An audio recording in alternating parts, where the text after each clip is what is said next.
بسم اللہ الرحمن الرحیم۔ السلام علیکم ورحمۃ اللہ وبرکاتہ۔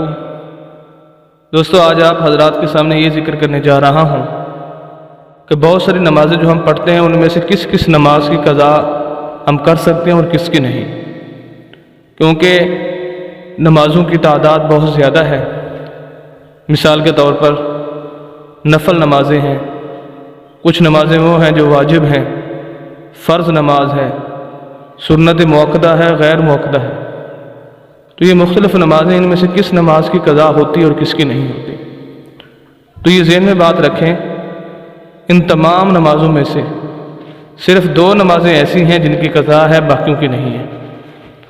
قضا کا مطلب یہ ہے کہ اگر وقت پر ادا نہیں کر سکے، آپ ایک وقت کی نماز آپ وقت پر ادا نہیں کر سکے اور وہ وقت ختم ہو گیا، آپ اس کو دوسرے وقت میں ادا کرنا چاہتے ہیں، تو اس میں سے صرف 2 چیزیں آپ نے قضا کرنی ہیں، باقی قضا نہیں ہوتی۔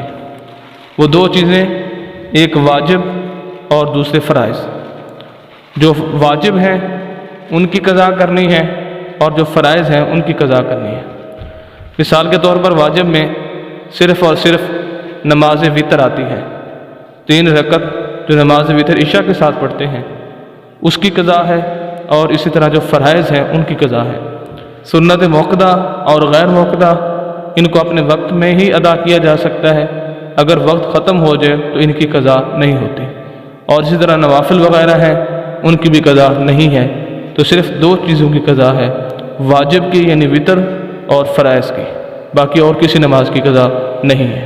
ویڈیو اچھی لگی ہو تو ہمارے یوٹیوب چینل حافظ شفیع کو ضرور سبسکرائب کیجئے گا اور گھنٹی کے بٹن کو ضرور دبائیں گے تاکہ ہر نئی آنے والی ویڈیو آپ تک پہنچ سکے۔